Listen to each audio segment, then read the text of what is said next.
राज्यात महाराणी ताराराणी या जैन समुदायाच्या असल्याचा दावा करणारे जैन मुनी आहेत. यांच्या मागे मंगलप्रभात लोढा असल्याचा दावा एका दुसऱ्या जैन मुनींनी केलेला आहे. पुन्हा एकदा मराठी विरुद्ध जैन असा वाद, कारण काल उपमुख्यमंत्री सुद्धा त्या कार्यक्रमाला होते.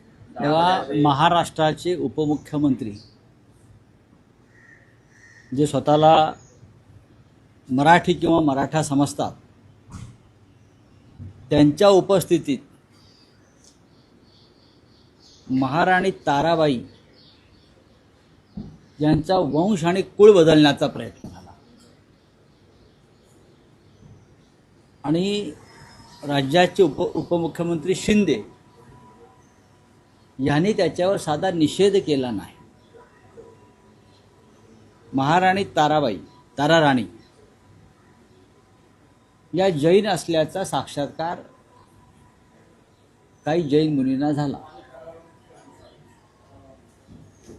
त्यांना असं का वाटलं मला माहीत नाही, कारण त्यांच्याकडे बहुतेक काही शूर पुरुष वगैरे किंवा शूर वीरांगना नसल्यामुळे त्यांना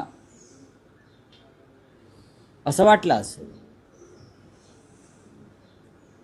महाराणी ताराराणी या छत्रपती शिवाजी महाराज यांचे धाकटे पुत्र राजाराम महाराजांच्या पत्नी. महाराणी ताराराणी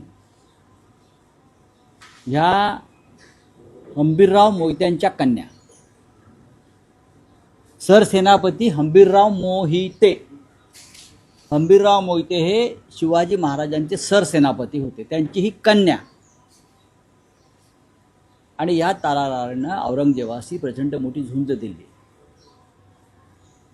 म्हणजे हंबीरराव मोहिते जैन होते का काय?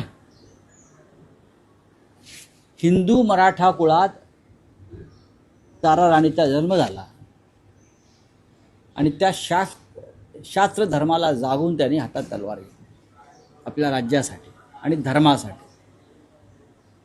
पण आता संपूर्ण महाराष्ट्राचं एक प्रकारे वेगळ्या पद्धतीनं धर्मांतर करण्याचा प्रयत्न फडणवीस, शिंदे आणि सुनेत्रा पवारांच्या राजवटीत सुरू झालेला दिसतो. धर्मांतर विरोधी कायदा आणलेला ना आपण महाराष्ट्रात. म्हणजे ते मुलाम आहे. तुम्हाला धर्मांतर करता येणार नाही. तुम्ही आमच्या ताराराणीचं जबरदस्तीने धर्मांतर करताय. याच्यावर ॲक्शन व्हायला पाहिजे मुख्यमंत्र्याकडून, डेप्युटी CM कडून. तुम्ही आमच्या हंबीरराव मोहितेच्या कन्येचं, सरसेनापती हंबीरराव मोहित्यांच्या कन्येचं, ताराराणीचं, छत्रपती राजारावाच्या पत्नीचं, झुंजार वीरांगना ताराराणीचं धर्मांतर करण्याचा अशा प्रकारे अधिकार तुम्हाला कोणी दिला? याच्या मागे काय षडयंत्र आहे? तुम्ही मुंबई आणि पुण्यासारखी शहरं जैन संस्कृतीच्या अंमलाखाली आणलेली आहेत. सर्वत्र जैन फूड, जैन अमुक, आता जैन हवा, जैन पाणी, जैन माती हे होऊ शकतं या महाराष्ट्रामध्ये. पण तुम्ही आमचे राजे महाराजे, सेनापती, महाराणी यांनाही तुम्ही परस्पर जैन ठरवायला लागलात. म्हणजे तुमची ही विचारधारा आणि विकृती कोणत्या थराला गेलेली आहे? कुठे गेले आता सगळ्या मराठा संघटना? कुठे गेले ते मराठा अस्मितेचे आमचे सगळे सहकारी? ताराराणीविषयी जर अशा प्रकारची वक्तव्य धर्मांतर दाखवणारी होत असतील तर नुसता निषेध करून चालणार नाही. सगळ्यात आधी निषेध हा एकनाथ शिंदे यांचा व्हायला पाहिजे. ते तिकडे उपस्थित होते आणि त्यांनी तिथे साधा बरोबर काढला नाही. कदाचित त्यांना ताराराणी माहीत नसावा. त्यांनी ताराबेन ऐकला असेल. त्यांनी कदाचित ताराबेन ऐकला असेल. पण त्या ताराराणी आहेत महाराणी. शिंदेजी त्या महाराणी ताराराणी आहेत, लक्षात घ्या. हंबीरराव मोहित्यांची कन्या आहे ती. शूर हंबीरराव मोहिते आणि शूरवीर आणि राष्ट्र संरक्षक हे फक्त महाराष्ट्राच्या मातीतच जन्माला आले. आणि ती सगळे अस्सल मराठी माणसं आणि मराठी वीरांगना होत्या. बोला. राव साहेब, या प्रकरणामध्ये सरकारनं तातडीनं जैन धर्मगुरू नयन पद्मसागर महाराज यांच्या विरोधात गुन्हा नोंदवला पाहिजे. का फडणवीसांना वाटत नाही की या तारा राणी संदर्भात अपमान झालाय म्हणून? मी कशाला सांगायला, त्यांना काय वाटतंय? आम्ही का सांगायला पाहिजे?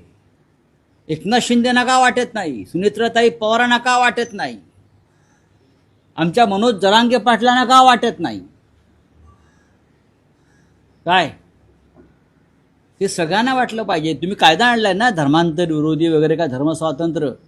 मग ह्या मुनी महाराजांना हे स्वातंत्र्य कोणी दिलं की हंबीरराव मोहित्यांची कन्या महाराणी तारा राणीला परस्पर जैन म्हणून घोषित करण्याचं हा अधिकार दिला कोणी?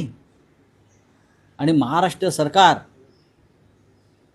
हे शंडासारखं बघत राहिलं. आता तुमचे मुख्यमंत्री येतील सांगायला हे खपवून घेणार नाही संजय राऊतांचं वक्तव्य वगैरे. नका घेऊ खपवून, माझ्यावर गुन्हा दाखल करा. मी बोलतोय हा मराठी माणसाचा, महाराष्ट्राचा, मराठा साम्राज्याचा अपमान आहे. या विधानाच्या मागे राऊतसाहेब, या विधानाच्या मागे पण राऊत साहेब, राऊतसाहेब, या महापौर विधानाच्या मागे म्हणतात, मंगल प्रभात लोढांचं नाव दुसऱ्या एका जैन म्हणून सांगितलं की ते नाही, या विधानाच्या मागे आहे. मी त्याच्यामध्ये पडणार. नाही, पण मा- मंगलप्रभात लोढांना तारा राणी माहिती आहेत का? इतिहास महाराष्ट्राचा माहिती आहे का? तारा राणी या स्वराज्यासाठी लढल्या, लोढा टॉवर उभारण्यासाठी लढल्या नव्हत्या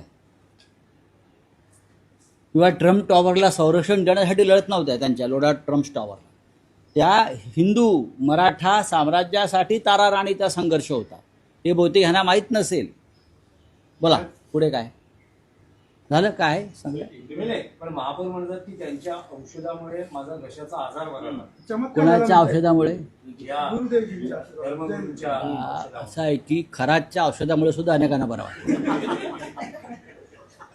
हा ज्याच्या त्याचा प्रश्न आहे, कोणाला कोणत्या औषधाने बरं वाटतं हा ज्याच्या त्याचा औषधाचा प्रश्न आहे. एखाद्याच्या हाताला गुण असतो, एखाद्याच्या दुसऱ्या गुण अवयवाला गुण असतो. हां नाही, पण साहेब खरात प्रकरणाचा उल्लेख केला, त्या गोट्याचा पाय खोला या अनुषंगानं केसरकर हे दिवसागणिक रोज अडचणीत येतात.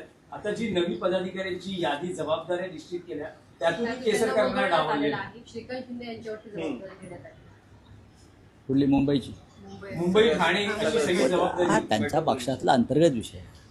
नाही. काय आहे की त्यांनी असं सांगितलं की मी एकटाच नव्हे तर 39 जण जात होते आमदार. हो त्यामुळे जास्त नाही, नाही. आणि त्यांच्या खिशात जी यादी आहे माझ्या माहितीप्रमाणे त्या 39 पैकी 33 लोक शिंदे गटाचे होते असं ते म्हणतात. आता केसरकरांनी यादी बाहेर काढली पाहिजे ती. बोली और क्या? आर्थिक वर्षाच्या शेवटच्या 4 दिवसांमध्ये राऊतसाहेब, आर्थिक वर्षाच्या शेवटच्या 4 दिवसांमध्ये महायुती सरकारने 1100हून अधिक निर्णय घेतलेले आहेत शाळेत. ते निर्णय अंमलात येणार आहेत का? त्यांनी घेतलेले निर्णय हे ठेकेदारांच्या हिताचेच आहेत, ते अंमलात येणार नाहीत. कॅबिनेटमध्ये गेल्या काही महिन्यातल्या कॅबिनेटमध्ये असे कोणते निर्णय झाले जे महाराष्ट्राच्या किंवा जनतेच्या हिताचे आहेत मला सांगा.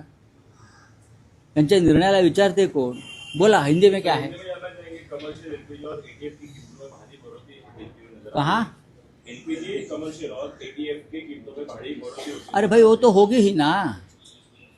आप सरकार की बात पर यकीन मत रखिए. मैं आपको बताता हूँ, सरकार जो बोल रही है पूरी झूठी बातें बोल रही है.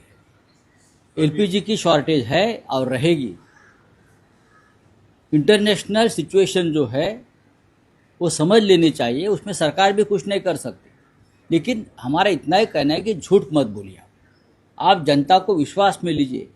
पाकिस्तान में लॉकडाउन लगाया, आपको मालूम है? पाकिस्तान में लॉकडाउन लगाया है.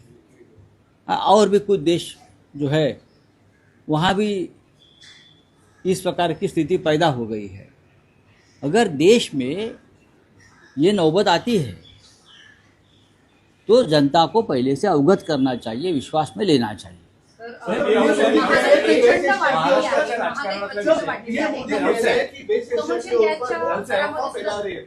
नल सर, एक अफवाह फैला रही है वैश्य के ऊपर। कौन अफवाह फैला रहे? हम कौन? विपक्ष। विपक्ष। अगर हम अफवाह फैला रहे हैं तो मोदी जी केरल में जाकर जनता को ये क्यों बोल रहे हैं हम आपको 2-2 सिलेंडर देंगे? हम आपको 2-2 सिलेंडर देंगे। क्यों? क्योंकि डर वहाँ भी है ना केरल में कि सिलेंडर नहीं मिलने वाला है। तो ये चुनाव का मुद्दा हो सकता है क्या हम 2-2 सिलेंडर देंगे? मोदी जी अफवाह की फैक्ट्री के चेयरमैन हैं। मोदी जी चुप बैठिए। चलिए। साहेब, एक महाराष्ट्राच्या राजकारणातला प्रश्न आहे की राष्ट्रवादी काँग्रेसच्या घटनेमध्ये काही बदल आपल्या पक्षप्रमुखांच्या संमतीविनाच झाले असल्याचं म्हटलं जात आहे. काही सेल्स वगळण्यात आलेले आहेत आणि यामुळे राष्ट्रवादी काँग्रेसमध्ये थोडी अस्वस्थता आहे. बघा, मी माननीय शरद पवार यांच्या पक्षालाच राष्ट्रवादी काँग्रेस अजूनही मानतो आणि मी आजही उद्धव ठाकरे यांच्या नेतृत्वाखालील शिवसेनेला शिवसेना मानतो. सुनेत्रा पवार किंवा एकनाथ शिंदे यांचे जे पक्ष आहेत हे मूळ पक्ष नाही आहेत, हे अमित शहाने निर्माण केलेले पक्ष आहेत. त्याच्यामुळे त्यांना जे काय त्या गटातटात करायचं आहे ते करू शकतात. ठीक आहे, चला. सर, आज से जनगणना शुरू